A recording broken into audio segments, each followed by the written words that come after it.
warahmatullahi wabarakatuh. Alhamdulillah, alhamdulillahi rabbil alamin. Wa bihi nasta'in wa ala umri dunya waddin. Assalatu wassalamu ala asrafil anbiya'i wal mursalin sayyidina wa maulana Muhammadin wa ala alihi wa sahbihi ajma'in. Amma ba'd. Pertama-tama yang paling utama, marilah kita panjatkan puji dan syukur kita atas karena Allah Subhanahu wa taala, yang mana pada kesempatan kali ini kita masih bisa diberikan kesehatan, kenikmatan sehingga kita bisa melaksanakan suatu acara ini. Salawat dengan salam selalu kita curahkan kepada junjungan kita, suri kita, pemimpin kita Nabi Muhammad sallallahu alaihi wasallam, dengan mengucapkan salawat Allahumma sholli ala sayyidina Muhammad wa ala ali sayyidina Muhammad. Semoga kita selalu mendapatkan syafaatnya dari beliau, yakni Nabi Muhammad sallallahu alaihi wasallam. Baik, saya di sini ingin menceritakan ada suatu kisah tentang Siti Maryam. Siti Maryam, wanita suci, ibunda Nabi Isa alaihi wasallam. Belajar mengenai kisah orang-orang yang mulia akhlaknya, baik budi pekertinya, dan ialah adalah orang-orang yang teladan, yang sangat mulia di hadapan Allah Subhanahu wa taala. Memang sangat menyenangkan. Selain menyenangkan, hal ini juga akan membantu kita belajar banyak tentang bagaimana semestinya berlaku sebagai mukmin yang baik, mukmin yang sabar, dan mukmin yang selalu tawakal.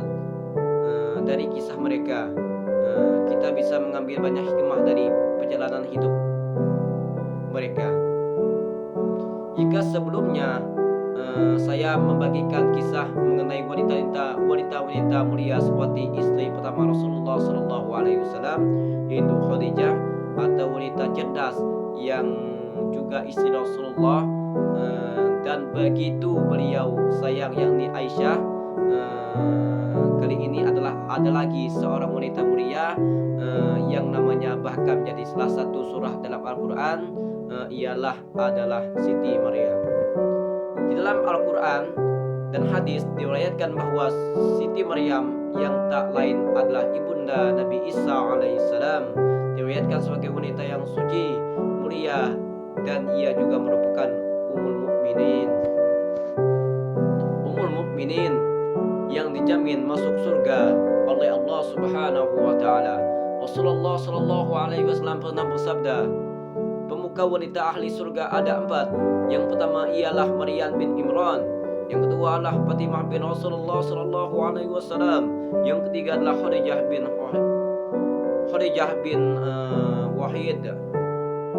Khawalid, dan yang keempat adalah Aisyah. Hadis riwayat Hakim dan Muslim. Bagaimana sekiranya kisah dari Siti Maryam tersebut, wanita mulia dan suci pilihan Allah Subhanahu wa taala. Dikisahkan bahwa Siti Maryam adalah wanita terbaik, mulia lagi suci sepanjang masa. Dalam Al-Quran disebut bahwa Maryam adalah seorang wanita yang begitu suci, dan ia adalah wanita pilihan Allah. Ingatlah ketika malaikat Jibril berkata, wahai Maryam, sungguhnya Allah telah memilih kamu, mensucikan kamu, dan melebihi kamu atas segala wanita yang ada di dunia ini. Quran Surah Al-Imran ayat 42. Apa yang membuat Maryam dikatakan sebagai wanita yang istimewa, mulia, dan suci? Dalam Al-Quran dan hadis disebutkan bahwa Maryam adalah sosok wanita yang begitu mulia. Ia selalu menjaga dirinya dari segala perbuatan buruk. Ia juga menjaga kesucian lahirlah wanita batinlah Maryam, yang merupakan putri dari pasangan Imran, seorang tokoh ulama Bani Israel, dan seorang perempuan yang tak lain adalah saudara ipar Nabi Zakaria alaihissalam atau Hannah. Maryam adalah seorang wanita yang begitu sabar, tulus, tawakal dalam beribadah kepada Allah Subhanahu wa taala. Sebelum kelahiran Maryam dan istri telah lama menikah, tak kunjung mendapatkan buah hati. Lintas siang dan malam mereka berdoa dan meminta kepada Sang Pencipta agar diberikan buah hati. Mereka meminta seorang anak laki-laki dan bernazar bahwa mereka akan menyerahkan putranya ke Baitul Maqdis agar ia bisa mengabdi dirinya di sana. Ketika istri Imran berkata, "Ya Tuhanku, sungguhnya aku menazarkan kepada Engkau anak yang dalam kandunganku menjadi hamba yang solih dan berkhidmah di Baitul Maqdis. Karena itu terimalah nazar ini padaku. Sesungguhnya Engkau yang maha mendengar, maha mengetahui." Quran Surah Al-Imran ayat 35. Allah pun memberikan jalan di perut istri Imran.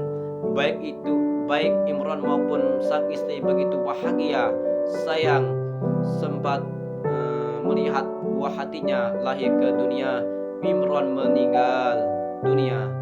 Tinggallah istri Imran yang menjadi janda sendiri. Ia pun akhirnya melahirkan, namun jandanya yang lahir buah bayi laki-laki seperti yang doa Imran selama ini.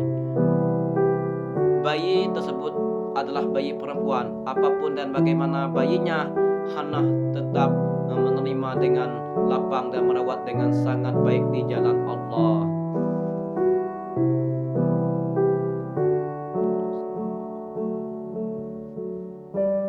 Allah pun memberikan janin di perut istri Imran. Baik Imran maupun sang istri begitu bahagia, sayang, belum sempat melihat buah hatinya lahir ke dunia. Imran meninggal dunia. Tinggal istri Imran yang telah menjadi janda sendiri. Ia pun akhirnya melahirkan, namun janinnya yang lahir bukan bayi laki-laki seperti yang menjadi doa Imran selama ini. Bayi tersebut adalah bayi perempuan. Apapun dan bagaimanapun bayinya, Hannah tetap menerimanya dengan lapang dan merawatnya dengan sangat baik di jalan Allah. Suatu malam Hannah mengantar bayinya tersebut ke Baitul Maqdis dan menyerahkan kepada pendeta di sana.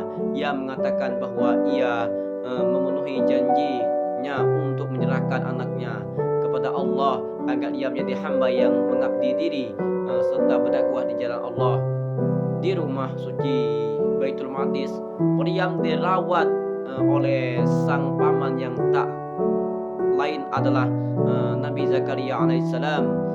Nabi Zakaria yang merawat dengan sangat baik seperti anaknya sendiri. Dari hari ke hari Maryam tumbuh menjadi wanita yang cerdik, berbudi pekerti baik dan mulia serta menjaga dirinya dari godaan laki-laki. Maryam adalah wanita solehah yang selalu menjaga diri.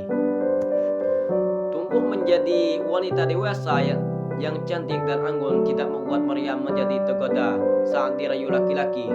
Ia juga bukan seorang wanita yang pernah apalagi suka menggoda dan merayu laki-laki. Ia adalah seorang wanita mulia yang selalu tawakal dan menjaga diri. Ia adalah seorang wanita yang taat kepada Allah Subhanahu wa taala dan mengabdi dirinya hanya kepada Allah. Karena ketaatannya ia bukan dikatakan Allah begitu memuliakan Maryam. Pernah suatu hari Nabi Zakaria alaihissalam tidak sengaja menemukan makanan di kamar Maryam, dan yang seharusnya makanan tersebut tak ada di musim tersebut. Nabi Zakaria alaihissalam lantas bertanya kepada Maryam, di mana ia mendapatkannya buah tersebut. Dengan penuh sopan santun dan kejujurannya, Maryam berkata, sesungguhnya Allah memberikan rezeki kepada yang dikehendakinya dengan tanpa hisab. Quran Surah Al-Imran ayat 33. Kemudian Maryam tak hanya sampai di situ saja.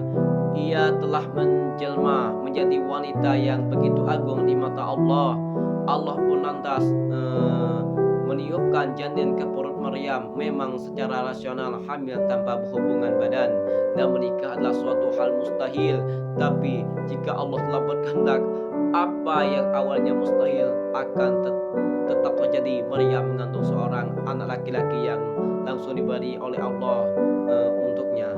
Hamil tanpa seorang suami dikatakan oleh telah membuat Maryam dibenci dan dihina banyak orang, tapi ia tetap sabar tawakal bahwa yang terjadi padanya adalah kehendak Allah, dan itulah yang terbaik yang diberikan Allah untuknya. Ia menjaga kandungannya dan sangat baik sembarinya selalu tawakal menjalankan ibadah. Ia akhirnya melahirkan seorang putra yang juga kalah mulia darinya. Ia adalah Nabi Isa alaihi wassalam. Itulah kisah mengenai Siti Maryam. Semoga kita semua bisa mengambil hikmah dan pelajaran berharga dari kisah ini.